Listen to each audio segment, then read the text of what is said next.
Hello guys, welcome back to GPU Tester. Today we have another big benchmark for you. We're going to be comparing 4 graphics cards, which are the 3060 Ti, the 6600, the 6600 XT, and the 6700 XT. You can see the specifications of each of the card on the screen right now, and you'll also be able to see the test bench that I'll be using. First game we have on the list is Call of Duty Modern Warfare. We're using the Extreme preset at 1080p.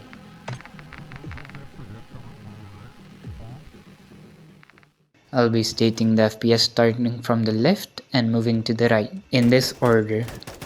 So, first of all, we have the 3060 Ti, which gets an average of 94 FPS with 1% and 0.1% lows coming in at 50 and 48. Then we have the 6600, gets an average FPS of 79, 39 1% lows and 22.1% lows, which is pretty bad honestly, but the same trend is followed by the other AMD cards as well, as we see a 22 FPS 1% low on the 6600 XT and a 6 FPS 1% low on the 6700 XT.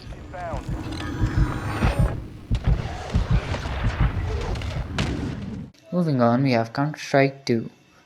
We're using the max settings at 1080p.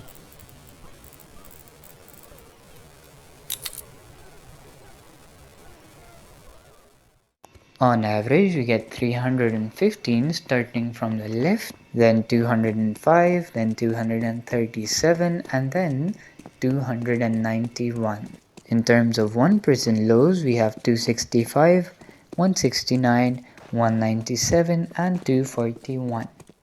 The 0.1% lows are also very similar.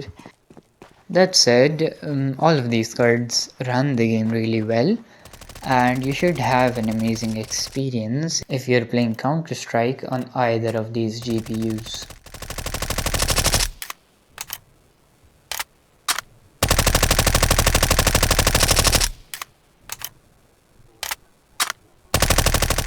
Next game we have on the list is Hogwarts Legacy. We're running at 1080p using the high preset.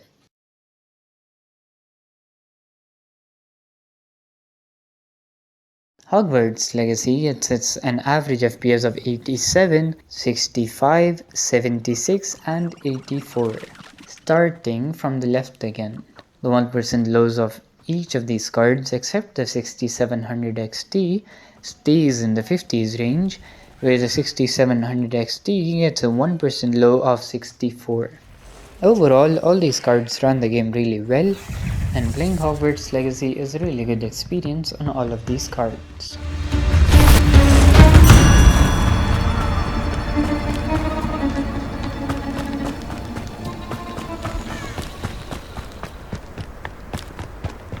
Lumos.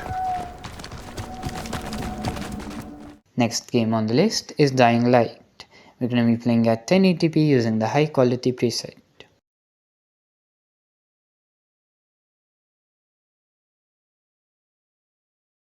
In terms of FPS, we get 96, 67, 85 and 104. Again, starting from the left. I'm gonna stop repeating that afterwards, so you have to know that I'm starting from the left, okay? Yeah.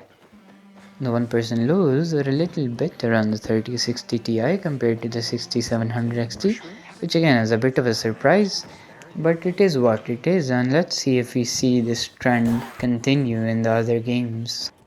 Overall though, again, in a single player title, 60 plus FPS is more than enough, and all of these cards managed to achieve that, so all of these cards get an A plus for playing this game. Next game on the list is Cyberpunk 2077. We're going to be playing at 1080p using the high quality preset.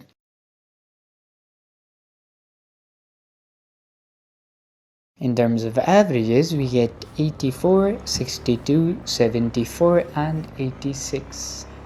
Like in the previous title, the 3060 managed to beat the 6700 XT. For the 1% lows, it's the opposite this time, and the 6700 XT gets a 15 FPS advantage in the 1% lows. Starting from the left, we get the 1% lows of 51, 50, 57 and 66. Even the 6600 XT gets more 1% lows FPS than the 3060 Ti. That said, the average is a lot higher on the 3060 Ti, so it's obviously a more powerful card, but the 1% lows are annoying when you feel them. Next game on the list is God of War.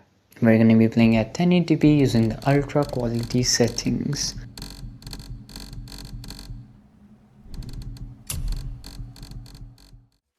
We get an average of 90 FPS, 69 FPS, 79 FPS and 104 FPS.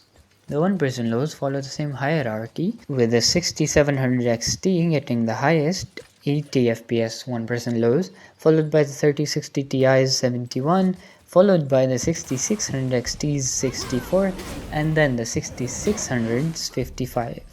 All of these 1% lows numbers are actually pretty impressive, and God of War is a game that really doesn't stutter too much.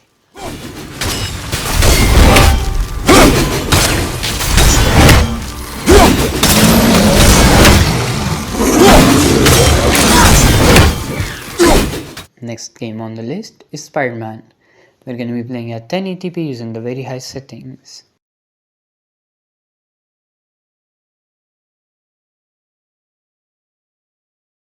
Spider-Man is a game that is more optimized for NVIDIA compared to AMD, and I've seen that in countless benchmarks. And the story is the same here. The 3060 Ti gets an average FPS of 123, the 6600 78, the 6600 XT 104, and the 6700 XT 140.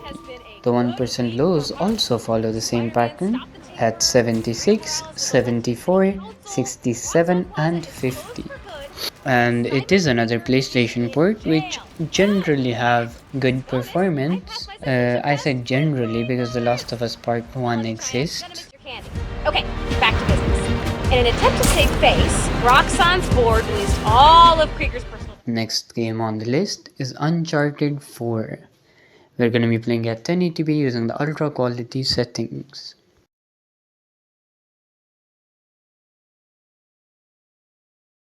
In terms of FPS, we get 118, 81, 99 and 124, starting from the left going to the right. One thing to notice though is the power usage of each of the card. The 3060 uses the most amount of power in almost all the cases, with the 6700 XT quite a ways behind. However, in one of our other videos, someone commented that AMD cards do not report the full power draw with MSI Afterburner. I do not know how true that is. Please let me know in the comments if you do. Not yet. We're running out of road, kid. I know. Moving on, we have Hitman 3. We're going to be playing at 1080p using the ultra quality settings.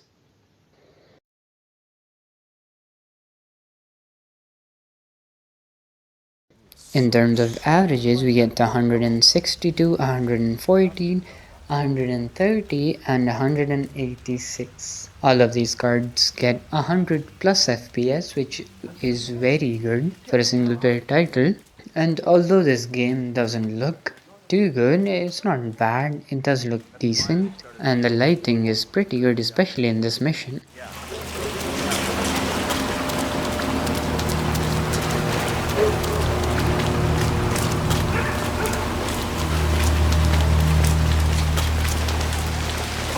Someone is trying to help them out.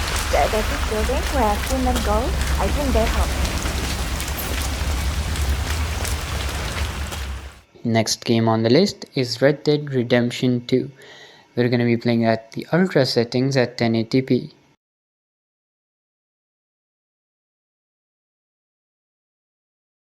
In terms of averages, the 6700 XE tops the list with 92, then followed by the 3060 Ti with 74, then the 6600 XT with 66 and the 6600 with 60. The 6700 XT beats the 3060 Ti by quite a large margin this time around, and same is the case with the 1% lows where the 6700 XT gets a lead of 16 FPS. The other two cards, like in most of these games, are right where you would expect them to, except that one time where the 6600 XT performed the same as the 3060 Ti.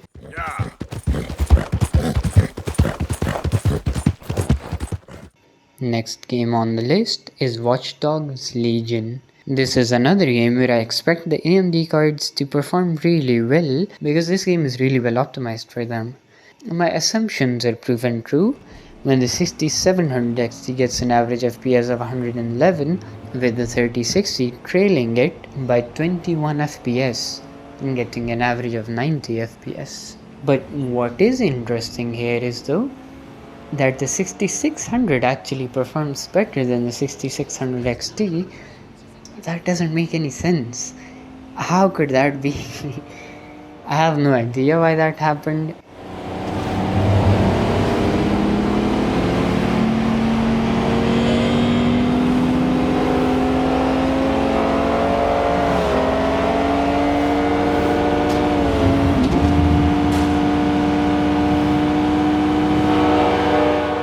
Final game on the list is Horizon Zero Dawn. We're going to be playing at 1080p using the ultra quality settings.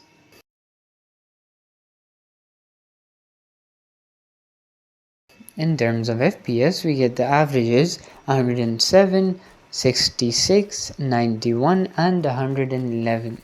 The 6600 XT is back where it belongs, which is on top of the 6600, and the 6700 XT is top of the list with the 3060 following it. In terms of 1% lows, it is the same pattern: 6700 XT, 3060, 6600 XT, and then the 6600. That will also bring an end to a benchmark. I hope you enjoyed the video, and I'll catch you in the next one. I can get out of this.